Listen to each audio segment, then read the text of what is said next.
Howdy there, and welcome back to the Who Will Win podcast, where I, your host will delve into and discuss all things F1. Now today I will be speaking about the first Grand Prix of 2025 in Australia, and all the things that unfolded. Now it was quite a interesting start to the weekend. We had 6 rookies, or depending on how you count Liam Lawson, 5 rookies, 6 all starting their first full season.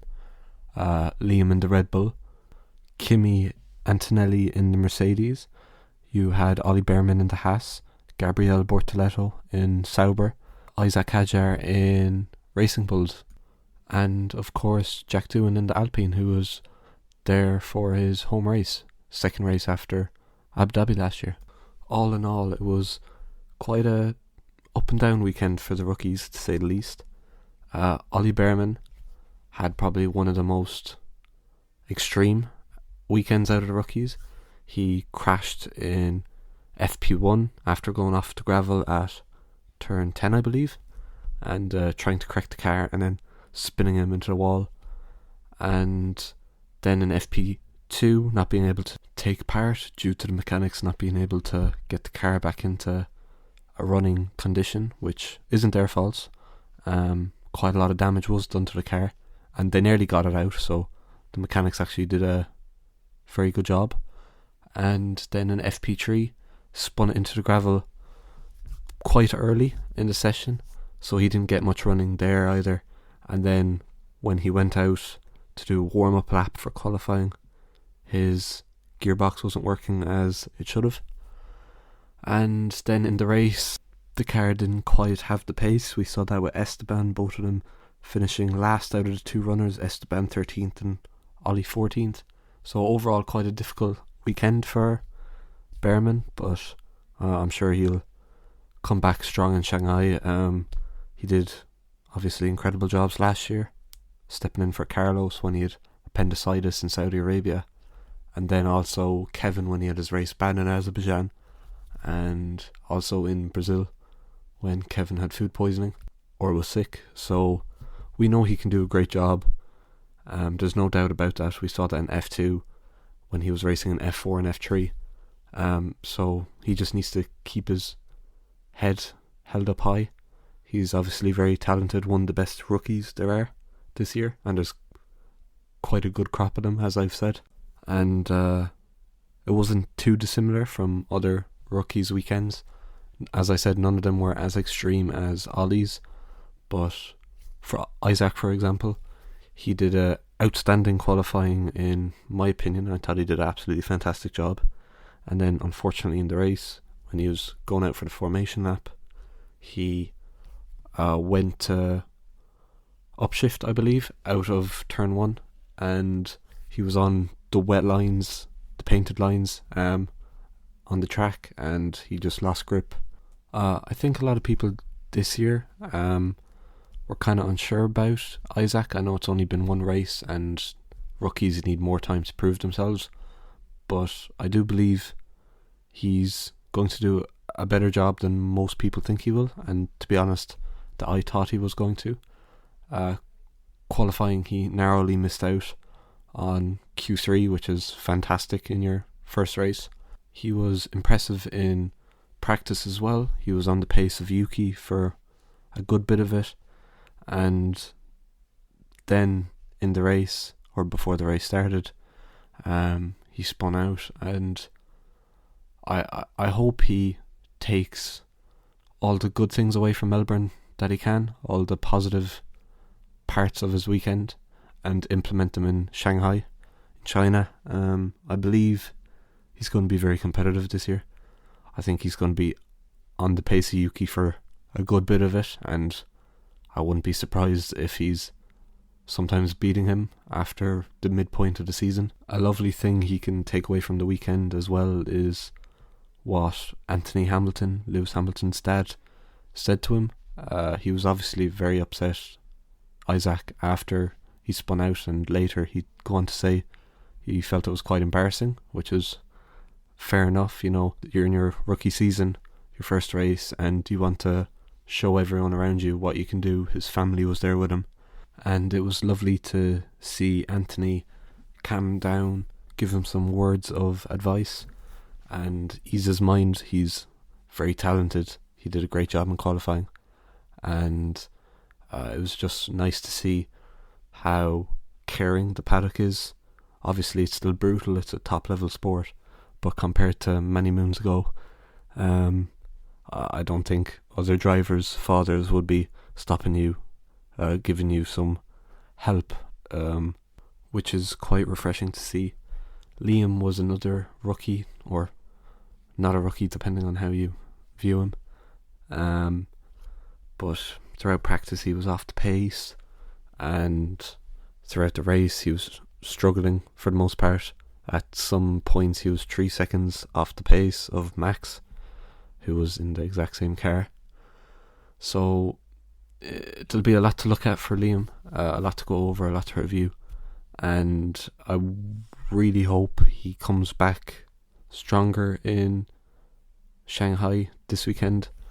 I still think he's a very good driver. He was beating Yuki or matching him most of the time last year in the few final races, and we know how good Yuki is.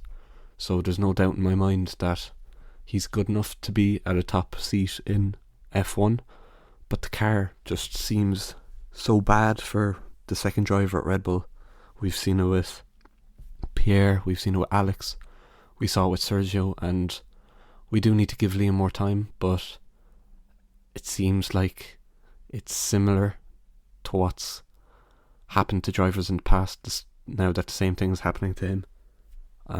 So I think Red Bull have to look at themselves. I think they have to say to themselves at some point, do we just go all in on Max? Are we happy with this? Completely forget about the constructors, because that's realistically what they're going to have to do this year if Liam and that side of the garage keep performing the way they are. Do they stick with Max and go all in on him, going for wins, or do they put focus on another driver, make the car more easy, and not easy but manageable? I do think they will have to do this at some point, just for the longevity of drivers in the future, because Max won't be with them forever. We know that no driver is going to be with anyone forever, unless you're Fernando Alonso.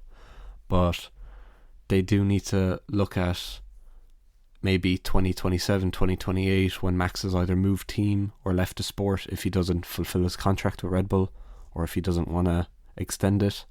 How are they going to prioritize longevity? How are they going to focus on the future with other drivers like Arvid Lindblad, for example? There's a lot of talk about him. He's in F2 this year, and a lot of people are saying Red Bull hold him in a regard similar to how they held Max. He's only 17, and he's a Formula Oceania champion, Toyota Racing Series. He won that started this year. He was very competitive in F3 last year. He's been competitive in F4, so I do see him getting a seat next year, or at least the year after. And what happens when Max leaves and maybe he's number one, maybe alongside Liam or someone like that, and neither of them are comfortable in the car possibly. So I do think they're going to have to change their mindset. Next year is a good way to start doing that with the completely new cars, because from what I can tell, most teams, they just focus on pure performance in the car, and then leaving to the trackside team and engineers and the drivers to extract that performance out of it, instead of trying to design a car suitable for a driver. And I do think Red Bull will have to start doing similar engineering tactics in a way to what their competition is doing. Now on to Jack Doohan. It was Jack Doohan's second race of his F1 career.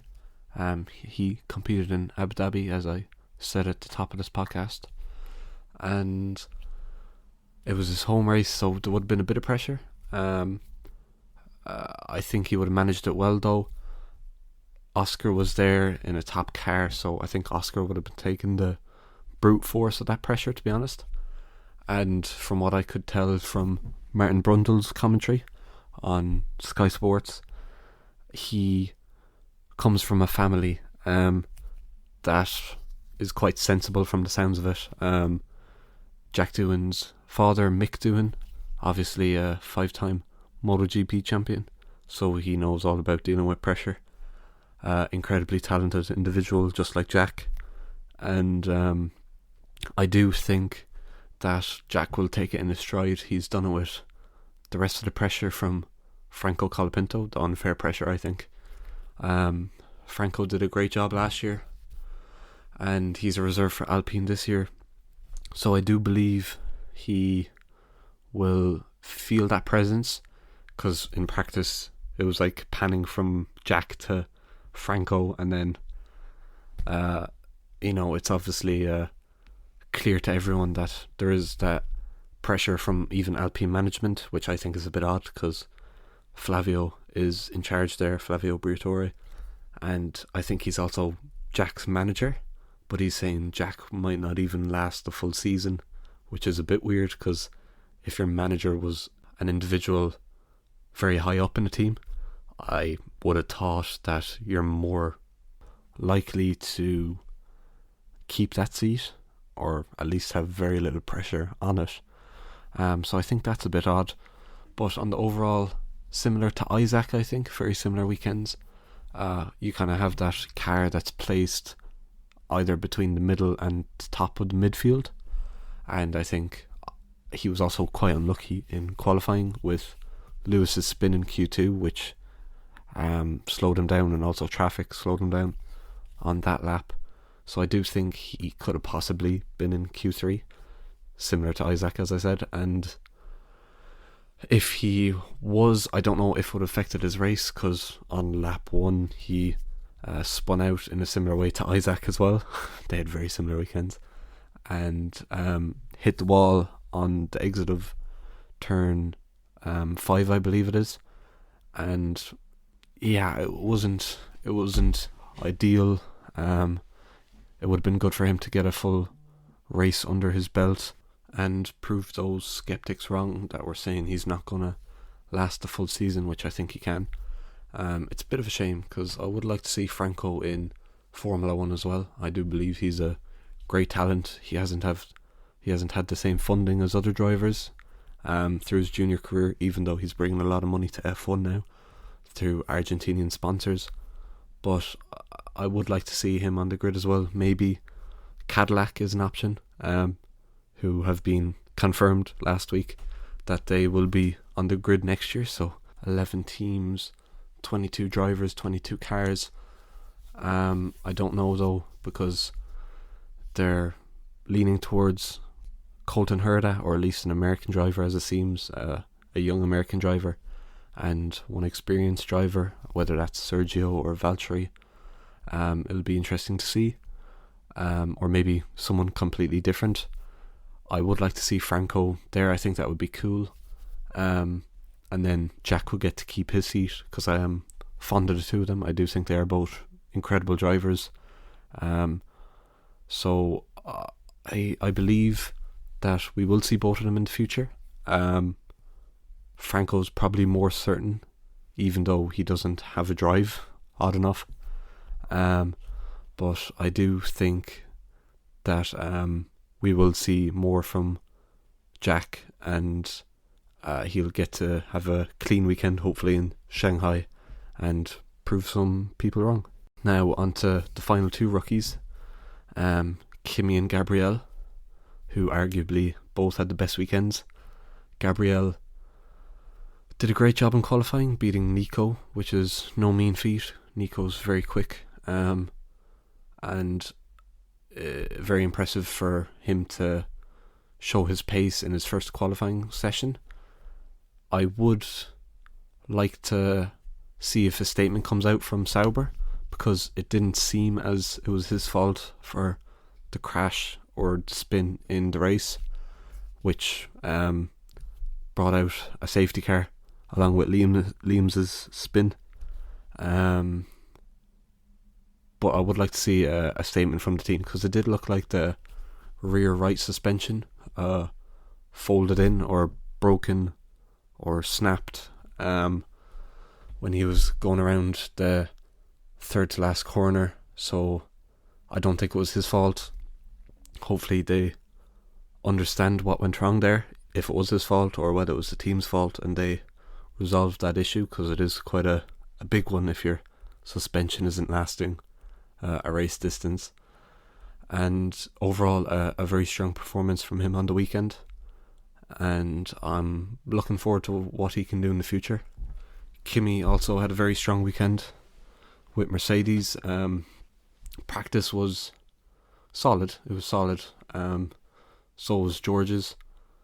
Qualifying didn't go as planned though. He went wide at turn 6 and he broke the bib, or the leading edge of the floor, on his car, and that was scraping along.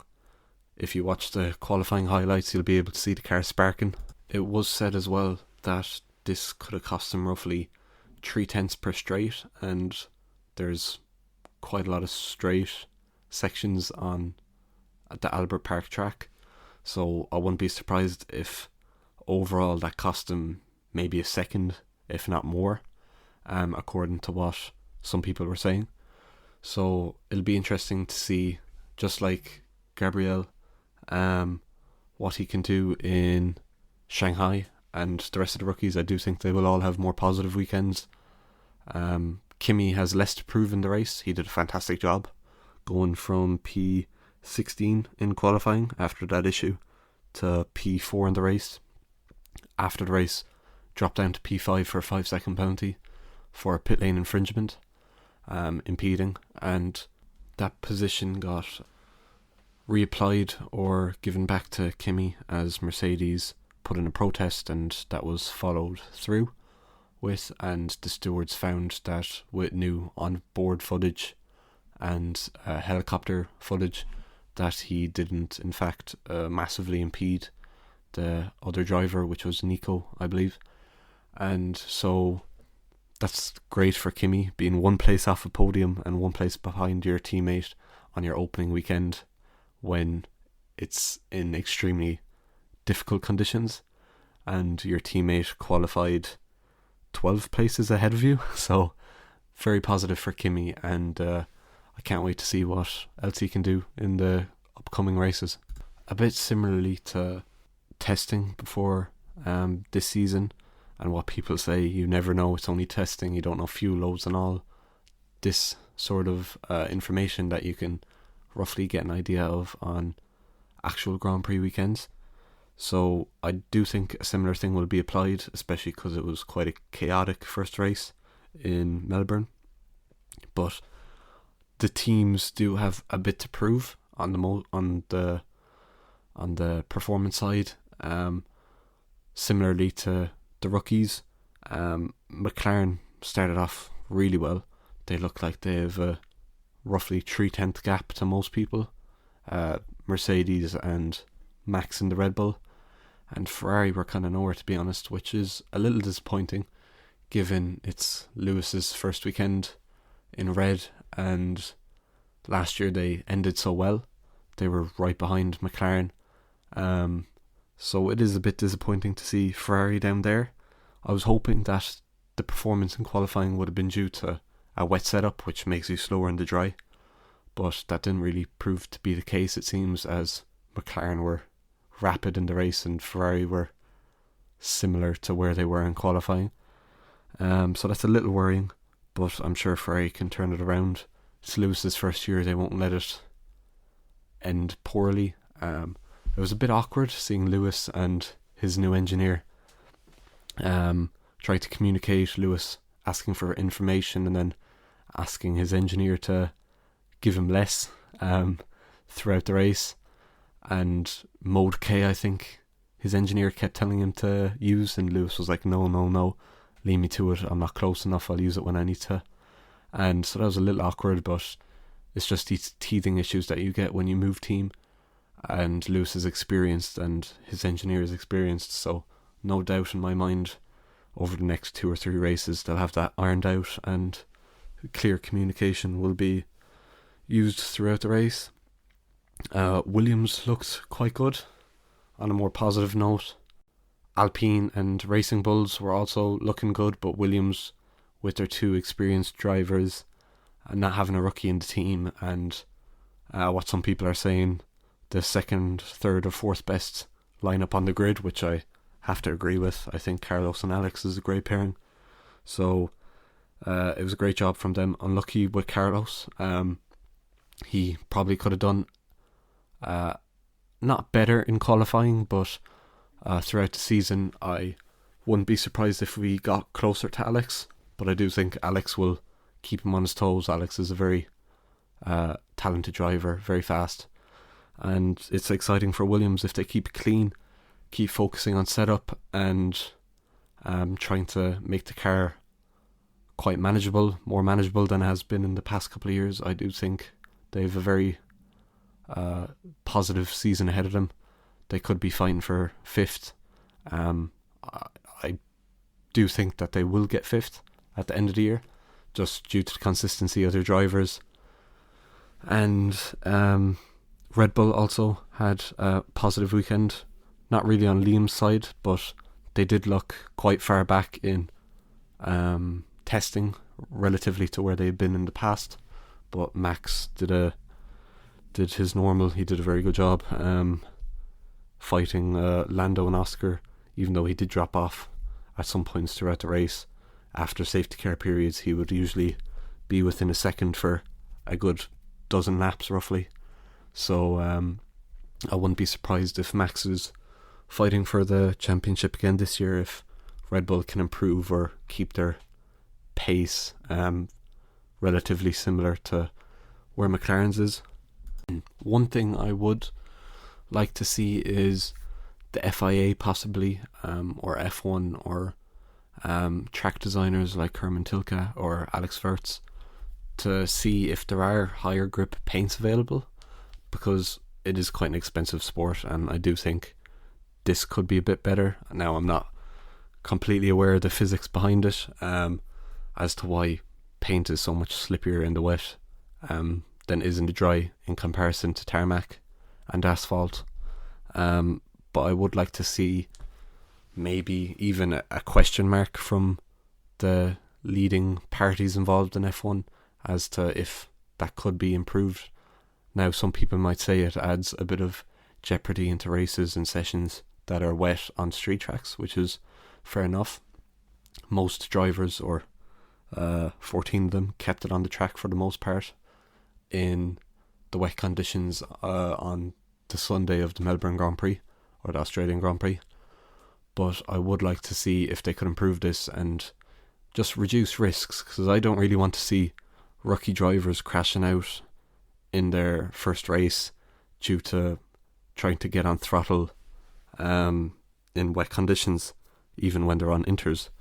The same applies to Carlos. I don't think that was really positive or informative of where his pace would be, just because on the first lap he crashed out in the final corner, even under safety car, and he just went for an upshift, and unexpectedly the car started sliding around and he ended up in the wall.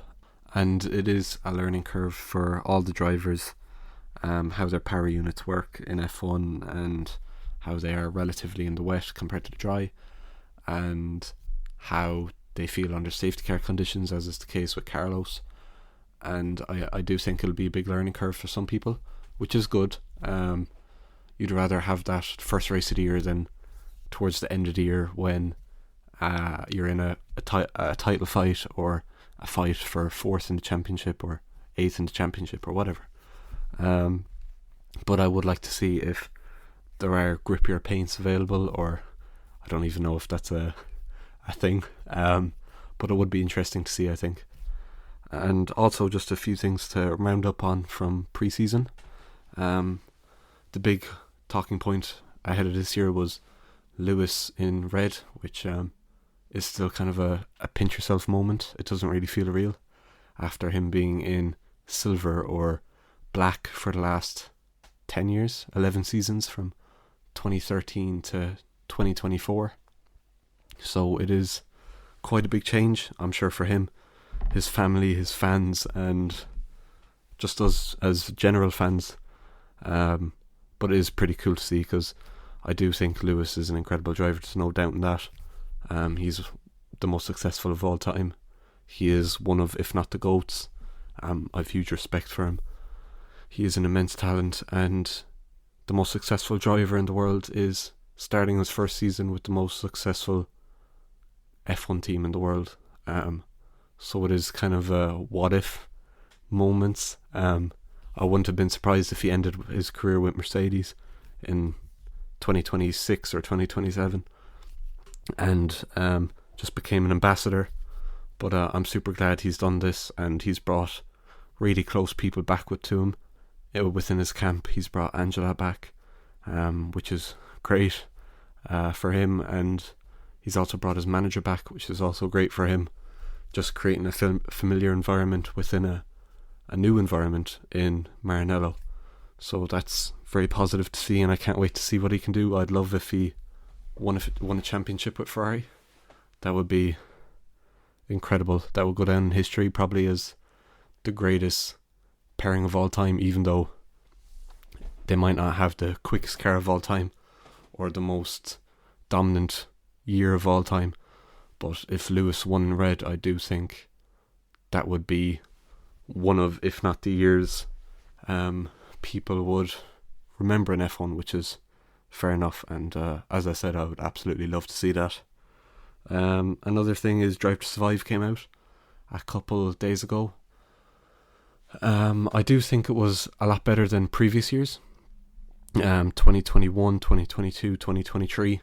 There was some very good episodes, but I don't think on the overall they were as good as 2018, 19 and 20. Maybe it's a bit of bias, as those are the ones that kind of got me into F1.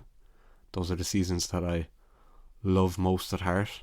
But I do think this season that covered the 2024 year was better than the previous ones, and quite refreshing. The episode with George, Lando, Charles, Pierre and Alex in Singapore was quite cool. I'd like to see them at Netflix do more interesting things that they haven't done before, and because it was quite enjoyable and refreshing to see new aspects of the drivers' weekends, days, lives. So yeah, I'd like to see more of that. Another thing I'd like to say is that Daniel's send-off was quite nice, I thought, because they gave him one 2022, but it wasn't really a true send-off. Well, it felt like it watching it, but at the time it did feel like he was going to be sticking around a bit longer, because he joined Red Bull again as a reserve for the start of 2023, and that had been announced before Drive to Survive came out. And Nick de Vries was coming in, who was an unknown quantity, so it was a bit of a possibility of him coming back, which he ultimately did do. But this one, it wasn't so, not emotional, because that's the wrong word, but it was a bit shorter, a bit more concise. It was a bit more Daniel, I like to think. It was a bit more upbeat and positive. It was him kind of saying, I don't have to race anymore, and I think he had like sherry or something, and he just looked like a weight had been lifted off his shoulders. And as him being my favourite driver, it was obviously tough, because I don't think he'll ever come back again, even though I'd love if he did, but I would rather him be happy than just stay on in F1 if he doesn't enjoy it or love it as much as he used to, which is fair enough. He's had an incredible career, better than the majority of people could dream of or have had. 8 Grand Prix wins. He's changed the sport for the better. He can have that a load of champions don't have, is the fact that he helped grow the sport through Drive to Survive, and he stayed true to himself, and he was an incredible role model. And so I think he can be proud of the career he's had, the person he's become and has always been, really. So that was nice to see. And also, on a final note, apart from that, I was very fortunate to be at the O2, incredibly lucky, for the F175 launch, and it was a lot of fun. It was a great environment. It was so nice because, as I've said it before in previous episodes, in Ireland there isn't a massive following. There is a few people, but they might not always be in the same area as you. So it can be difficult to talk about F1. But then being in an arena full of people that love it in a similar way to you is just incredible. It was a lot of fun. The presentation from Jack Whitehall and Laura Winter, Lawrence Barretto, and Ariana Bravo, and MGK, Take That, all the other incredible music acts, and obviously seeing all the drivers, the teams, the team principals, everyone major in F1 was there, so that was really, really cool. But it was kind of a pinch yourself moment as well, because I was sitting in my seat and then out of nowhere I looked down, and near the stage there was these circular seats with all the major players in F1 there, and Mika Hakkinen just walks up, the champion of F1 in 1999 and 1998. So that was pretty cool. And then the rest come along, Mario Andretti, all these incredible people.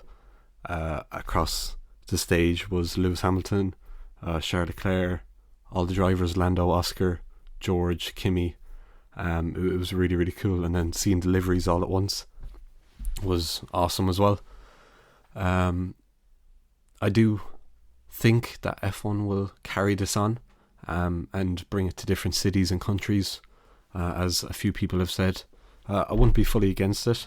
I was a bit skeptical at first, and but then when I was there, it was truly really good. It was even better, I think, than on the YouTube live stream or on television. I watched it back the next day, and after I got home from London, and it was definitely better in person, I can say, which I feel quite fortunate to be there.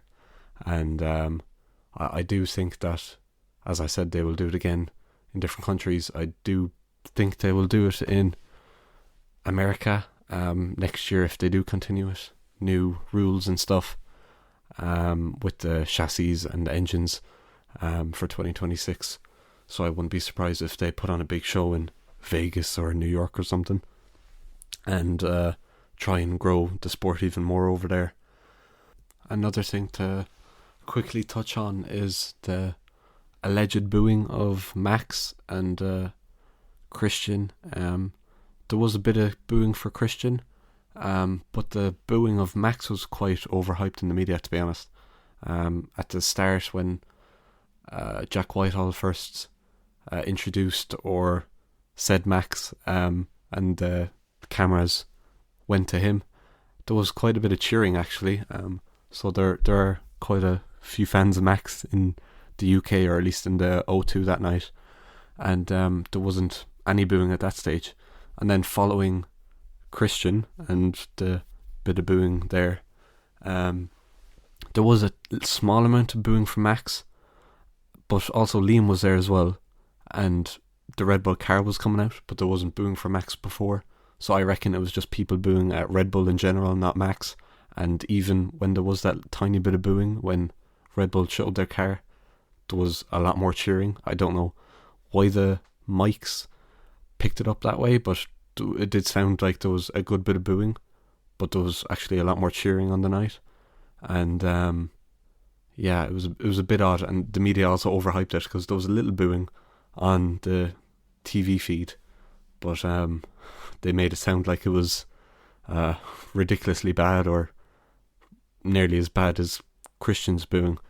But anyway, that's aside the point. I think it was overplayed, or overhyped, the booing of supposedly Max, but I just think it was for Red Bull, and even at that there was a lot of cheering, so I wouldn't dig too much into that or read too much into that. And the booing for the FIA, not that it was funny, because we couldn't do racing without the FIA. I wouldn't be able to go karting or do what I love without the FIA, or in my case Motorsport Ireland, who are absolutely fantastic at what they do and they're so helpful. And it wouldn't be possible to go racing without them, and all the people associated with the FIA, the stewards, the marshals, all the people trained, medical staff that are brought in or trained by FIA or work for the FIA, and we wouldn't be able to watch F1, and F1 wouldn't be able to happen without them. So I do think that was a little harsh, funny as well, because all the stuff around FIA President Mohammed Ben Sulayem in the media regarding driver booing, which was quite funny on the night of the O2 as well, as Gordon Ramsay was asked about it and he gave quite a funny response, which I'm not going to repeat now. But it was interesting to see all the booing, a little funny because of what's going on in the media around the FIA president, but also I think it's good for people to remember what they do, and even though they are sometimes wrong, it's not an easy job. It's probably one of the hardest jobs in the sport, trying to keep everyone within the rules, keep everything safe, keep everything fair. Anyway, it was quite nice to be at the O2. Drive to Survive was quite nice this year as well. It was quite good. Daniel's send-off was great, and very interesting Australian Grand Prix, so I can't wait to see what happens in Shanghai. And thanks for listening to the Who Will Win podcast. I've been your host, Will, and see you next time.